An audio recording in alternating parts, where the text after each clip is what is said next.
नागपुर महानगर पालिका सबसे ज्यादा हाईएस्ट उम्मीदवार उतार रही है इस बार 151। पूरे 38 प्रभागों में कांग्रेस के सारे सबसे ज्यादा नागपुर महानगर पालिका में उम्मीदवार हैं।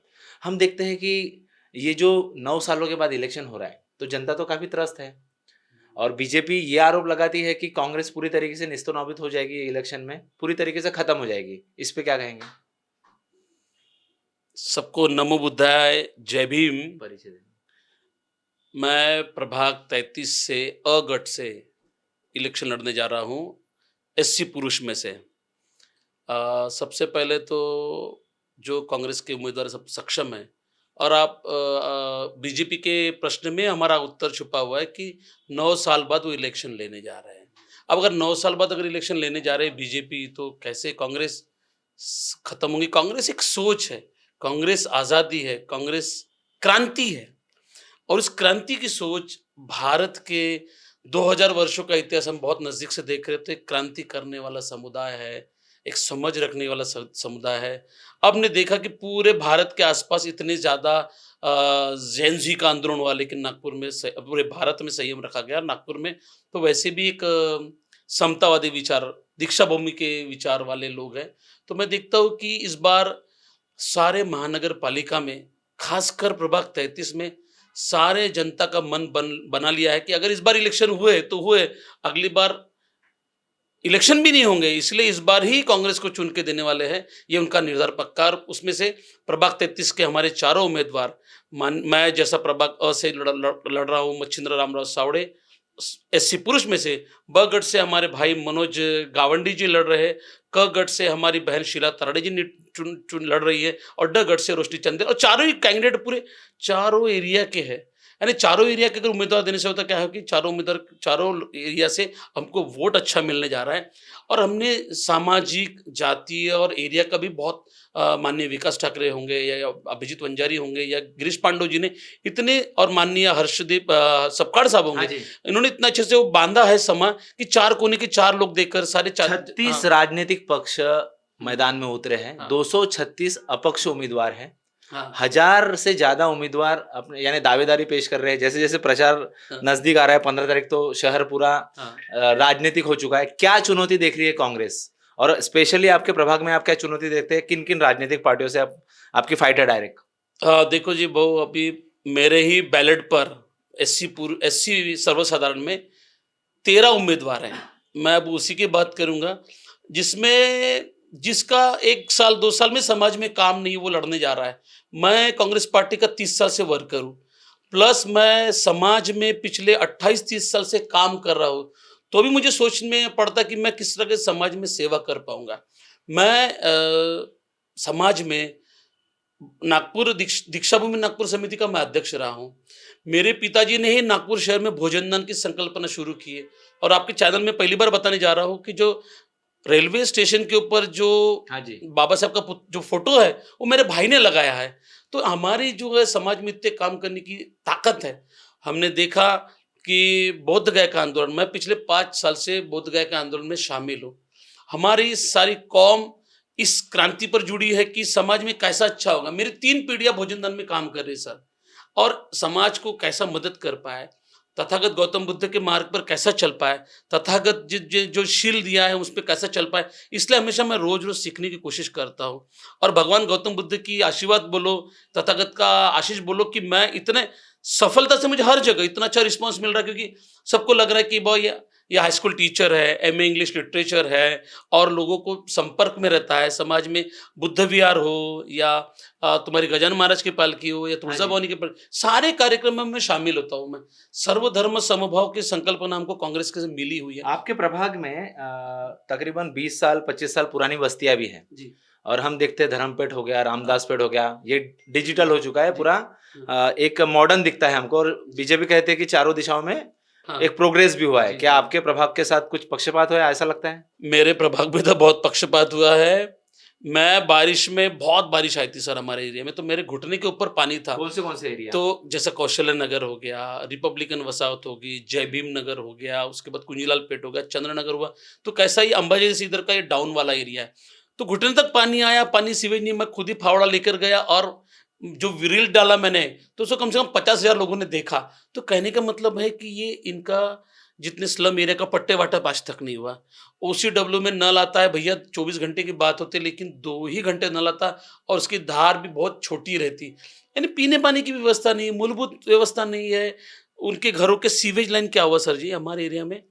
40 साल में कांग्रेस ने डाला था जो सीवेज लाइन, आज वो पूरी ये हो चुकी है, मुझे डिमोलिश हो चुकी है, अंदर से पूरी खुद चुकी है। वो पूरी आप जो भी समस्या बता रहे हैं, क्या कांग्रेस अगर से नागपुर में जीतती है तो ये समस्या समाधान पे जाएगी? बिल्कुल 100% समाधान होंगे। मैं बता रहा हूँ, मैं तो सबसे पहले पूरी जो स्लम एरिया की ना सीवेज लाइन ठीक से करने वाला हूँ। अब महानगर पालिका के अधिकारी क्या बोलते हैं कि वो लोग कोऑपरेट नहीं करते। मैं खुद दिख गया हूँ हमारे कौशल नगर में, वो खुद कोऑपरेट करने को तैयार है। वो अपना घर के पीछे का कोई एक्सेस हुआ होगा वो तोड़ने को तैयार है, लेकिन ये लोग फंड नहीं दे। मैं बताऊँ क्या सर, मैं इसके पहले ढोरे इंजीनियर था मेरे प्रभाग 33 का। 50 कंप्लेंट दिया कि कम से कम ढक्कन तो लगा भाई कौशल नगर के महानगर पालिका के ढोरे इंजीनियर था। मैंने बोला कम से कम इसका झाकन तो लगा यार, उसको क्या तकलीफ है। उसके बाद मैं शेर कर राय साहब उनके पास रिक्वेस्ट ले गया। मैं बोला साहब कम से कम ढक्कन तो लगा कौशल नगर इस्लाम एरिया में, वो भी नहीं हुआ। बाद में मैं प्रमोद वानखेड़े साहब के पास गया। साहब बोला कम से कम महानगर पालिका के तुम अगर नहीं कर सकते सिविल लाइन अच्छी, कम से कम ढक्कन तो लगा उसको। लेकिन आज तक मेरी सुनवाई नहीं हुई। ये लोगों का पता नहीं क्या बात है, जो नगर सेवक बने हैं मुझे लगता है जो बड़ी पार्टी के वो सारे ठेकेदार बन चुके हैं। अंत में हम एक ये जानने की कोशिश करते हैं कि 20,000 का मानधन है हम्म, और 1,000 से ज्यादा उम्मीदवार लड़ रहे हैं, लेकिन हाँ, करोड़ों का खर्चा हो रहा है। हाँ, सत्ता पक्ष द्वारा करोड़ों का खर्चा हो रहा है, हाँ। जो जिसपे चुनाव आयोग भी संज्ञान लेता नहीं लेता वो भविष्य की बात है। इस पे क्या सोचते हैं? अगर मैं चुन के आया तो महानगर का पालिका का मैं 20,000 का मानधन नहीं लूंगा। आपके चैनल के माध्यम से बोल रहा हूँ, मुझे वो मानधन नहीं चाहिए। वो किसी और अच्छे काम में लग सकता है तो वो देखो। और जो ये ठेकेदार बने हुए नगर सेवक, इनका जो संगन मत हो चुका है केंद्र से लेके महानगर पालिका तक, ये नेक्सस तोड़ना बहुत मुश्किल है।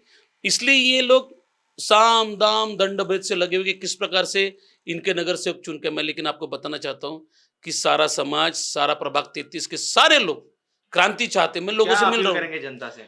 मैं जनता से ये अपील करूंगा कि एक अच्छे शिक्षित आदमी, जैसा मैं हाई स्कूल टीचर हूँ, एमए इंग्लिश लिटरेचर हूँ, मैं हिस्ट्री में हूँ, एमए हूँ, तो मैं चाहता हूँ कि मुझे लोग प्यार तो कर ही रहे, लेकिन मेरे चारों कैंडिडेट को प्यार करें, ताकि हम चारों चुनकर आएंगे तो हमारा प्रभाग 33 का जबरदस्त ताकत से बात कर सकें। क्योंकि मैं लड़ने झगड़ने में या अपनी बात रखने में आपके सक्षम पैनल हूं। में माजी नगर सेवक भी है। मेरे पैनल में माजी नगर से मनोज गावंडे जी है और शीला तराडे जी है और रोशनी चंदेल जी भी है।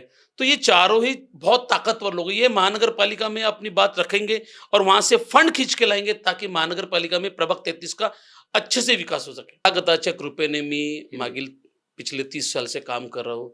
अब बुद्ध धर्म के प्रचार प्रसार के लिए मैं हमेशा अग्रसर रहा हूँ। हमारे समाज में, हमारे एरिया में कम से कम 26 से 27 हज़ार वोट है बुद्धिस्ट, और सारे बुद्धिस्ट वोट मुझे मिलने वाले हैं। मेरे एजुकेशन के ऊपर, मेरे काम के ऊपर सारे लोग मुझे मदद कर रहे हैं। मैं जब जब जा रहा हूँ लोगों की तरफ, तो मैं चाहता हूँ कि जब मैं चुन के रहूँगा तो सारे बुद्ध विहार में एक लाइब्रेरी डेवलप करूँगा, ताकि बच्चा पढ़कर लिख कर एक अच्छा संविधान का पालक बने और संविधान को समझे, ताकि पूरे हमारे प्रभाग में, देश में समानता है, पालन करने वाला बने। पालन करे। क्योंकि लाइब्रेरी जितनी डेवलप होगी उतना अच्छा। और बुद्ध विहार में अगर, और शायद बुद्ध विहार हो या गजानन मंदिर हो, जो भी धार्मिक स्थल है, वहां पर अगर लाइब्रेरी डेवलप होंगी तो बच्चा वहां पढ़ेगा। और ये लाइब्रेरी डेवलप करना है आपको। लेकिन मैं चाहता हूँ कि जितना भी बुद्ध ने कहा है कि सब्ब भवतु सब्ब मंगलम रखन्तु सब्ब देवता, यानी कि सबका मंगल हो। मैं तो ये चाहता कि सारे पृथ्वी पर आए हुए सभी जीव का मंगल हो। इसी धारणा के साथ में तथागत गौतम बुद्ध के सारे वचनों का मैं पालन करना चाहता हूँ और उनके बताए मार्ग पर आगे चलना चाहता हूँ। और मुझे संविधान की प्रेरणा ही है, डॉक्टर बाबा साहब अम्बेडकर की बहुत प्रेरणा है। उनके चरित्र को देखकर, उनके ही आदर्शों को देखकर मैं आज तक समाज में काम कर पाया। आपके चैनल को बता दूं कि मैं 28 साल से अजनी रेलवे स्टेशन पर भोजनदान आयोजन करता हाँ हूँ। जी। उसके बाद मैंने 5 साल से धम्मा फेस्टिवल शुरू किया, जिसमें सारे नवयुवक लड़के हैं वो आकर वहाँ पे परफॉर्मेंस देते हैं। जैसे अपना प्रणय सतलज होगा, गोविंद पुराड़ होगा या कराड़े सर होंगे। आप ही के प्रभाग में? हाँ, हमारे प्रभाग के लोग हैं ये। और ये बुद्ध धर्म के प्रचार के लिए बहुत मेहनत करते। प्लस जो कम से कम लाखों अनुयायी आते हैं सर, तो अपने इधर 3 दिन खाना खाते। हम लोग उनकी रहने की व्यवस्था, उनकी खाने की व्यवस्था, उनको पार्सल खाना देने की व्यवस्था, हम मंगल कार्यालय भी करते हैं सर। तो इसलिए ये बुद्ध ने कहा है कि भाई अपेक्षा दुख का मूल कारण है। तो मैं अपेक्षा न रखते हुए सारे धर्मों को साथ में लेकर मेरे इस आयोजन में अभ्युदय भोजन सोहला समिति में सारे धर्म के लोग हैं, हिंदू, मुस्लिम, सिख, ईसाई, सारे समाज के लोग हैं, जो ब्राह्मण, आपके ऑल प्रभाग में भी है। प्रभाग जो मेरे प्रभाग में भी है, इसलिए मुझे उस सारे प्रभाग के सारे जाति का समावेशक, जैसे क्रिश्चियन समुदाय, मुस्लिम समुदाय, बुद्धिस्ट समुदाय जो मेरा समाज है, सारे समाज के लोग मुझे लाइक करते हैं, पसंद करते हैं, और मैं इस बार पक्का चुनकर आने वाला हूँ। मेरी माए बाप जनता मुझे चुनकर देने वाली, ये आत्मविश्वास में आगे बढ़ने वाला हूँ, समाज की सेवा बहुत अधिक तरीके से ताकत से करने वाला हूँ। महासंग्राम चुनाव में तो हमेशा हम देखते हैं, पर नागपुर महानगर पालिका जो 1951 में बनी, पूना की नगर पालिका के साथ जो 1950 में बनी, 29 नगर पालिकाओं के महाराष्ट्र में इलेक्शन हो रहे हैं। हम देखते हैं कि अभी आने वाले 16 जनवरी को नागपुर कौन से राजनीतिक पार्टी मेयर बना पाती है। धन्यवाद।